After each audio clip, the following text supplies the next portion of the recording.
BSc करके बैठे हैं। तो पिताजी की स्ट्रेटजी ऐसी थी ना कि हम लोग जब क्लास 8 पास किए तो कहें कि अब तुमको गांव छोड़ देना है, अब तुम सैनिक स्कूल की तैयारी करो। तो क्लास 8 में हम माइंडसेट थे कि क्लास 9 में हमको कहाँ जाना है, सैनिक स्कूल में। अब नॉर्मल लड़का से अच्छा पढ़िएगा तब ना जाइएगा। अब आदमी कंपटीशन करने लगा, यहाँ पे 9th भी पढ़ना है, सैनिक स्कूल भी तैयारी करना है, भले उधर नहीं हुआ लेकिन कुछ तो सीख गए। उसके बाद कहें कि कोई बात नहीं, 9th में नहीं हुआ कोई बात नहीं, इससे अच्छा तुमको बताते हैं। पापा हमको ना बहुत अच्छा से संभलाते थे। हम फेल होते थे ना तो हमको एक बात का डर खुशी होता था कि दुनिया डांटेगी लेकिन पापा टेंशन नहीं लेगा। पापा कहते तो जो फेल होके आएगा तो पार्टी देंगे। इसलिए नहीं कि हम फेल हो जाए, बल्कि इसलिए कि डरते थे कि कहीं मरा मत जाए।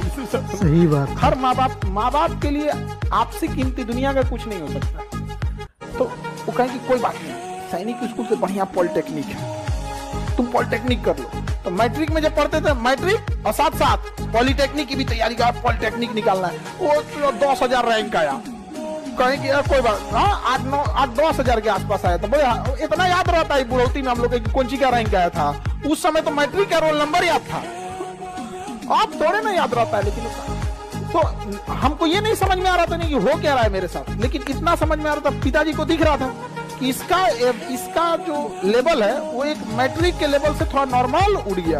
फिर 11th में तुम एक काम कर, एनडीए की तैयारी कर, एनडीए उससे जबरदस्त है, देखिए लेफ्टिनेंट बन जाएगा इतना कम उम्र में, खटाक से लाल बत्ती की गाड़ी मिलेगी, ये वो।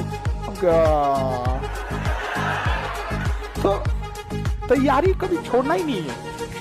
आप अगर ग्रेजुएशन करके या इंटर पढ़ के घर बैठ गए रहते ना तो अभी जिस लेवल पे हैं इससे भी नीचे रहते कि नहीं रहते। इसलिए तैयारी छोड़ना ही नहीं है।